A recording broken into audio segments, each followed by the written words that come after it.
O'zbekistonda elektr energiyani narxi juda qimmatlashib ketib, unga yetmaganiga limit qo'yib qo'yilgan edi.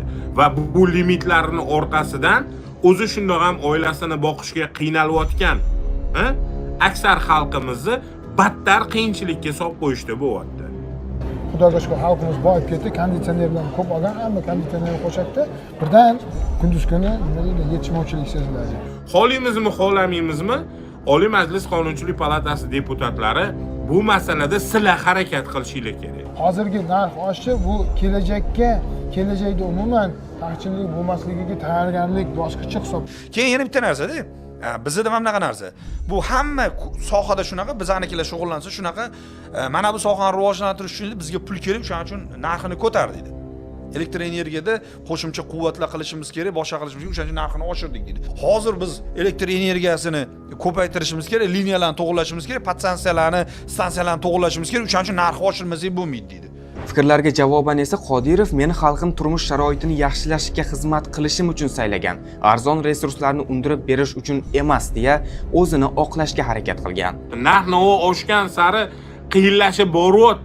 Odamlar topayotgan pulini svetimga to'layman, gazga to'layman, kommunalga to'lashim kerak, musorga to'lashim kerak, bolalarimni kiydirishim kerak, bolamni maktabiga kiyim qilishim kerak, voy bolam kasal bo'lib qoldi, dori, onam kasal bo'lib qoldi, dori, ro'zg'orimni to'ldirishim kerak, boshqa qilishim kerak. 5 million oylik yetmaydi. 5 million pul bor-ku. Hech narsa bo'lmaydi hozirgi kunda. Bir oila maza qilib emas, prosta o'rta hol yashashiga 5 million yetmaydi.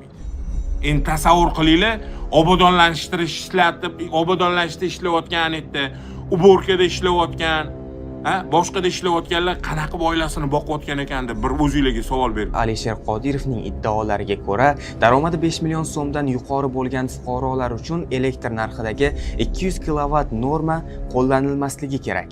Shu kunlarda ijtimoiy tarmoqlarda, xususan Instagramda O'zbekenergo 200 kilovat limitni bekor qilinglar hashtagi ostida challenge davom etmoqda.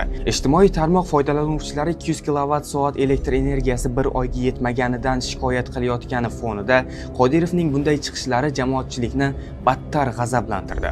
Uning aytishicha, rostdan ham ko'makka muhtoj bo'lgan aholi qo'llab-quvvatlanishi kerak, biroq hamma emas. Masalan, deputat daromadi 5 million so'mdan yuqori bo'lgan fuqarolar uchun elektr narxidagi 200 kilovat norma qo'llanilmasin degan fikrni ilgari surdi. Shuningdek, energiya resurslarini qiymatdan 2 barobar arzon sotishi mamlakat iqtisodiyotini hamda xalq turmushini yomonlashishiga sabab bo'lyapti deya qo'shimcha qilgan.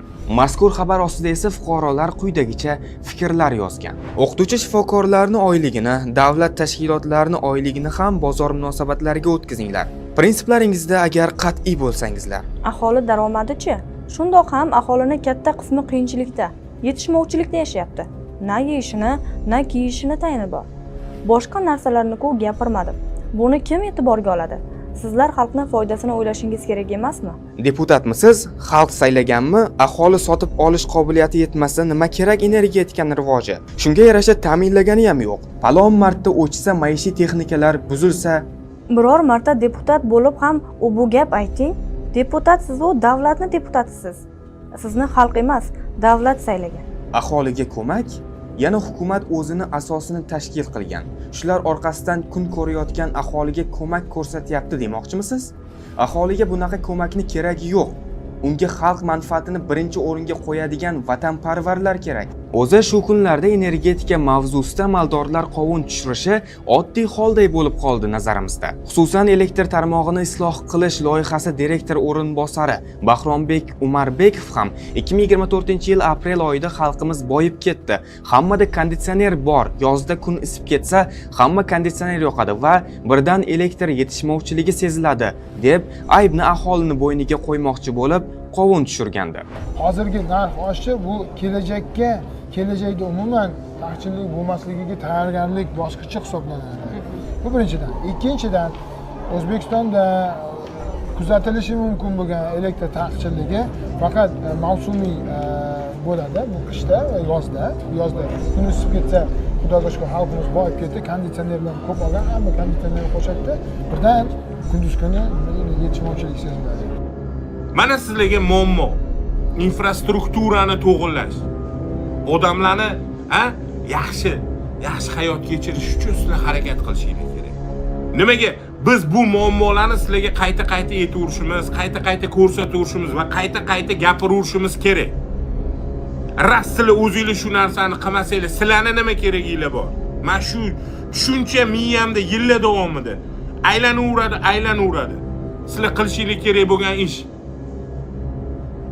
Qarorlar chiqaryapsizlar, yangi qonun loyihalari chiqaringlar.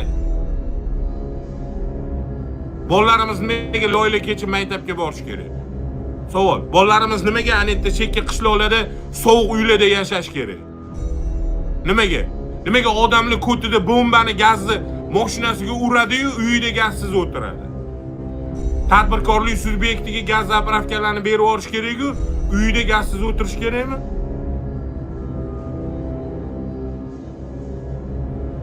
Aytinglar.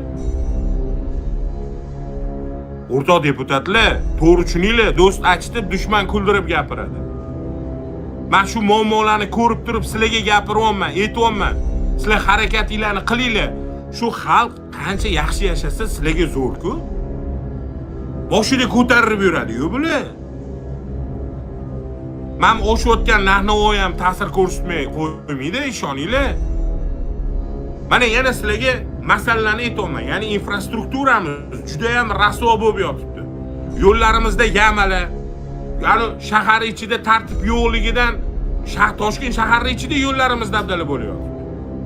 Yaxshi shu prezidentimiz o't-bo'tga borib qolsalar, o'sha joylar shunday obod bo'lib ketib qoladi. Shuning uchun prezidentimizdan ham so'rab qolgan bo'lardim. Shavkat Minomanovich, shu mahalla ko'proq yurib bersangiz, ana yo'llarimiz ko'p joyi yaxshi bo'lib ketardi. Chunki siz kelmagunicha bu yo'llarni to'g'rilayman deganlar yo'q bo'lib qolyapti. Deputat sizni eshitadimi? Quvondiqjon eshitishadi, xavotir olmang. Ne только deputat, boshqasi ham eshitadi. Qolgani ham eshitadi. Men bu yerda to'g'ri narsani gapirib chiqyapman. Men nima maslahat berasizlar bizga? Orada video chiqadi, ana maktabda o'quvchini urgan, o'tda unaqa bo'lgan, anetda bunaqa bo'lgan, bu yerda bunaqa bo'lgan. O'shaqa videolarni ko'rib, battar g'azablanib o'tiraverishimiz kerakmi? Sizlar ish qilishinglar kerak, kuchliroq harakat qilishinglar kerak. Yo'lini topishinglar kerak. Ahmoq gaplarni gapirib, anetda bo'lmag'ir ishlar bilan shug'ullanishinglar kerak emas. Kommunal to'lovlar qimmatlashib ketgan. Odamlarni biror bir narsani narxini oshirayotganinglarda, limit qo'yayotganinglarda, energetika vazirimiz sizga ham shu gapda, limit qo'yayotganinglarda, narxni oshirayotganinglarda xalqqa pul topish salohiyatidan kelib chiqib qilinglar. O'zbekistonda necha million pensioner bor, necha million nogiron bor, qancha boquvchisini yo'qotgan, millionlagan boquvchisini yo'qotgan bor. Ular kunini qanaqa ko'ryapti? Oylik pul qatdan kelyapti, ularga qancha pul topib, bolalariga qancha yediryapti? Dori-darmonni narxi qancha? Kasali bo'lsa qanaqa yashayapti? Har bir narsadan kelib chiqqan holatda odamlarga beriladigan narsani bunda o'ylaylar.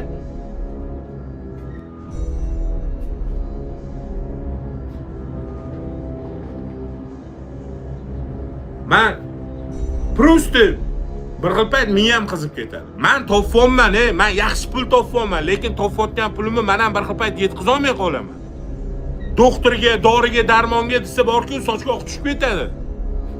Aptekaga kirib 4 ta narsa olsang, palonbay ming pul bo'lib ketadi. Tartibga solish sizlarning qo'lingizda-yu. Butun boshli xalqqa kelajagi sizlarning qo'lingizda, o'rtoq deputatlar. Sizlarga ishonib, o'shalar ovoz berib, sizlarni o'tirg'izib qo'ydi. Sizlarga oylik to'layapti o'sha yerda o'tirib. Va xohlaysizmi, xohlamaysizmi? Mamlaktdagi xato kamchiliklarimni to'g'rilashni, xalqimizning xato kamchiliklarini to'g'rilash sizlarning zimmangizda. Va bu holatda biz nima qilishimiz kerak? Harakat qilishimiz kerak. Og'irlashyapti, qiyinlashyapti, kundan kunga qiyinlashyapti. Narx-navo oshgan sari qiyinlashib boryapti. Yengillashayotgani yo'q. Odamlar topayotgan pulini svetimga to'layman, gazga to'layman, kommunalga to'lashim kerak, musorga to'lashim kerak, bolalarimni kiydirishim kerak, bolamni maktabiga kiyim qilishim kerak, voy bolam kasal bo'lib qoldi, dori, onam kasal bo'lib qoldi, dori, ro'zg'orimni to'ldirishim kerak, boshqa qilishim kerak. 5 million oylik yetmaydi. 5 million pul bor-ku. Hech narsa bo'lmaydi hozirgi kunda. Bir oila maza qilib emas, prosta o'rta hol yashashiga 5 million yetmaydi. Endi tasavvur qilinglar, obodonlashtirishda ishlayotgan edi, uborkada ishlayotgan, boshqada ishlayotganlar qanaqa oilasini boqayotgan ekanda bir o'zingizga savol berib ko'ringlar. Ayib o'zida o'qimagan. Ular bo'lmasa bo'qqa botib ketadi hamma yo'q. Kim qiladi u ishni? Ularga ham o'sha mehnatiga yarasha oylik bersa borku, ular ishidan hech qachon jirkanmaydi. Halol mehnat qilyapti. Ularni ham oyligini ko'tarish kerak. Uyida go'sht yesin. Qancha odam anitda ijarada yashayapti, uyi yo'q. Topayotgan puli ijarasiga, kommunaliga, boshqasiga desa, bechara ko'ti yirtilib ketdi deb ishlaydi. Bir oilani obod qilish, bir oilani hozirgi kunda to'g'ri boqib olish oson bo'lmayapti. Va xohlaysizlarmi, xohlamaysizlarmi, bu haqiqat. Va men deputatlarimizdan shu xalqimizni aksar qismini yaxshi yashashi uchun harakat qilishinglarni so'rayman. Sizlar harakat qilib, shu xalqimizga foydali qonun loyihalarini chiqarib, ularni shu kambag'allikdan chiqarish, ularni ish bilan ta'minlash, ularga yaxshi oylik berish. Kim og'zini ochadi agar qorni to'q bo'lsa? Kim ortiqcha bir yomonlik qiladi agar usti but bo'lsa? Hech kim.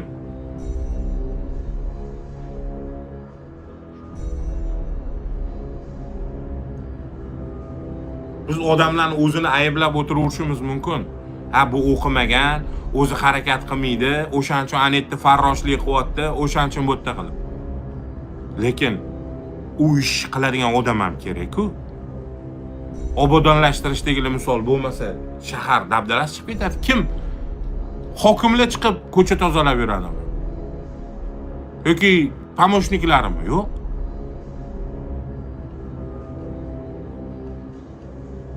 Ularga ham yaxshi oylik beringlar deyman. O'shani harakatini qilish kerak. O'zbekistonni jahon bozorida eksport salohiyatini shu darajagacha ko'tarishimiz kerakki, bizning yerlarimiz, bo'sh joylarimiz juda ko'p.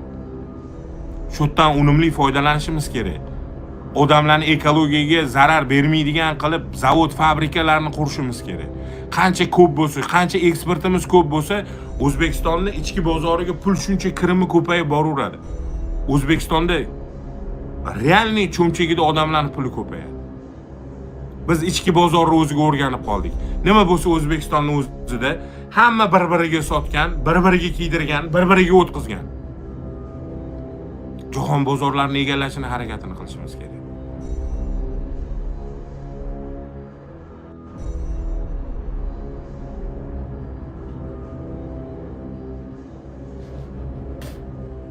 Biz u deymiz, bu deymiz, unda olib qarasa, millionlagan xalqimiz boshqa davlatlarda musofirchilikda ishlab yurdi. Alloh rizqini berdi, o'sha yerda ishlayapti.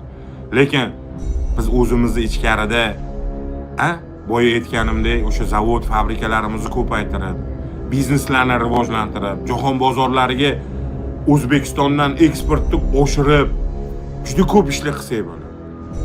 Biz bo'lsa ichkarida o'zimiz yog'imizga o'zimiz qovurilib, bir-birimiz gapimizni bir-birimizga gapirib boshqa qilib yuramiz. Va bu to'g'ri narsa emas. Omadbek Jabborov, sizni saviyangiz ma'no topishga yetmaydigan darajada bo'lsa kerak-edi. O'shaning uchun meni gapimdan ma'no topolmayotgandirsiz. Kartochka 15 mingga ko'tarildi debdilar. Mana o'sha narsani aytayman, narxni oshayotganini, boshqalarni. Shu narsalarni gapirib o'tdim.